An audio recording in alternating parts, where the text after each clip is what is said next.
संजीव जी के पास जाना चाहते हैं। संजीव जी, कुछ लोगों के लिए डिबेट जो है फिजूल का हो सकता है कि भाई आज इस बात से क्या लेना देना कि आज से 75 साल पहले क्या हुआ था, नेहरू जी जिम्मेदार थे या नहीं थे। आज जो हालात है उनको देखो, अगर वो खराब हैं तो ठीक करो और अगर बेहतर हो सकते हैं तो और बेहतर करो। लेकिन केंद्र सरकार के कैबिनेट मिनिस्टर इस बात को बार बार अगर दोहराएं कि ये जो ओरिजिनल सिन था ये किसका था, देश के पहले प्रधानमंत्री का था, और वो भूल भी नहीं कहते, भूल के साथ साथ कहते हैं कि ये नेहरू जी की अपनी दोस्ती, नेहरू जी के स्वार्थ को उन्होंने देश हित से ऊपर माना, इस वजह से उन्होंने ऐसा किया। सौरभ नमस्ते। देखिए बात क्या है कि हम 2022 की ऐनक से 1947-48 की घटनाओं को जज करने का और उनका आकलन करने का प्रयास कर रहे हैं। कोई भी व्यक्ति, चाहे वो नेहरू जी हो या कोई अन्य दुनिया का बड़ा स्टेट्समैन आप ले लीजिए, अब्राहम लिंकन ले लीजिए, जिसके भी नाम लेने हो आपको बड़े से बड़ा,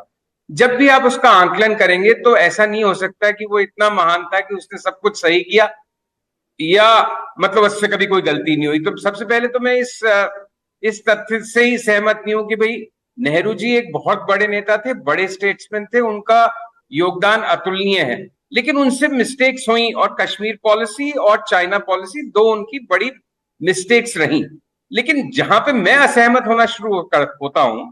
कि बाल दिवस, भारत के पहले प्रधानमंत्री जिसका की स्वाधीनता संग्राम में इतना जबरदस्त कंट्रीब्यूशन, जिसने देश को आजाद कराया, जिसने हमें एक प्रोग्रेसिव मॉडर्न आउटलुक दिया, विचारधारा दी, जिसने आज जितनी भी कंपनियां सरकारी ये सरकार बेच रही है सबकी नींव जिन्होंने रखी,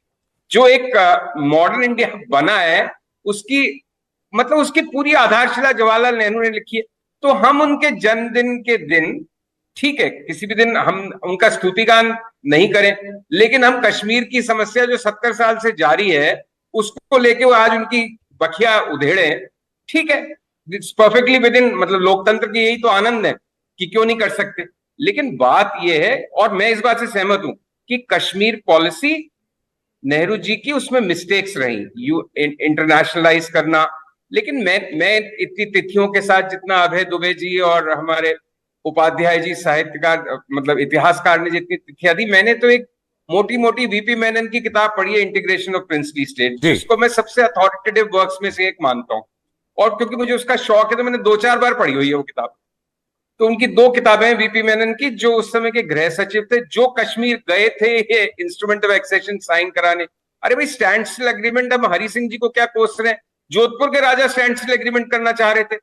जूनागढ़ के करना चाह रहे थे। तो उस समय की परिस्थितियों में हर एक राजा अपने बेनिफिट के हिसाब से चीजें कर रहा था, और ये प्रधानमंत्री नेहरू के नेतृत्व में सरदार पटेल का कमाल था कि अब भारत आज हमारे मौजूदा स्वरूप में है, और बाल दिवस के दिन हम उसको सेलिब्रेट करने की बजाय अगर हम उनकी कश्मीर पॉलिसी की निंदा करना चाहते हैं तो उसको वो तथ्यात्मक रूप से सही होगा, क्योंकि उनकी मिस्टेक्स हुई है। कश्मीर में धारा 370 जिस दिन हटी, उस दिन मैंने एक छोटा सा ऐसे ब्लॉग लिखा था कि मैं सिर्फ धारा 370 हटने का इसलिए समर्थन कर रहा हूं कि धारा 370 से देश को कुछ मिला नहीं। तो जिस 70-72 साल में हमको ये तो मालूम है कि ये तो निश्चित रूप से फेलियर है, तो अब नया एक्सपेरिमेंट किया जाए। बट नेहरू जी का कंट्रीब्यूशन, जिस सरकार का फुल टाइम एजेंडा ही नेहरू को रन डाउन करना है। अब मैं किरण रिजिजू जी का बहुत सम्मान करता हूँ, बहुत अच्छे व्यक्ति हैं, बहुत मृदभाषी हैं, कल्चर्ड व्यक्ति हैं, लेकिन बेचारे क्या करें,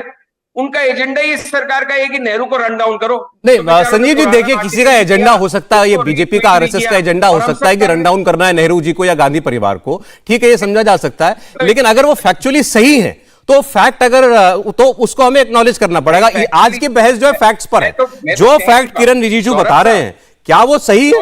या गलत है? मैं जो आपका इंट्रोडक्शन था उससे पूरी तरह सहमत हूं। आपने खुद कहा कि भाई एक वर्गीय है, एक वर्गीय है, मैं कह रहा हूं लेकिन पिछले 8 साल से तो उसी वर्ग की तूती बोल रही है ना, जो कि नेहरू जी की हर बात में खामी देखता है। तो ठीक है, वो पुराना वर्ग पहले 70 साल उसकी तूती बोलती थी, ठीक है, तो ठीक है ना भाई, जिसकी लाठी उसकी भैंस। आज नेहरू जी में सब गलत है,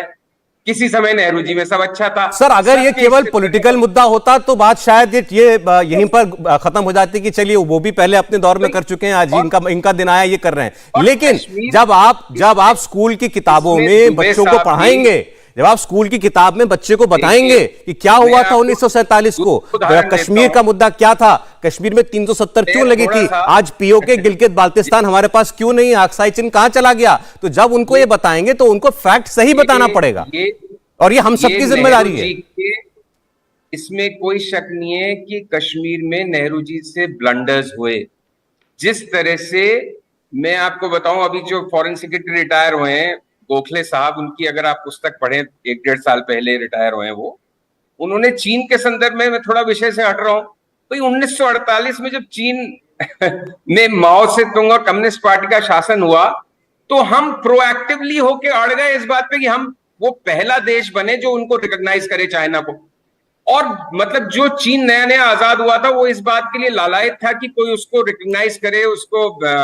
रिकॉग्निशन दे कि भाई ये एक इंडिपेंडेंट सॉवरेन कंट्री है।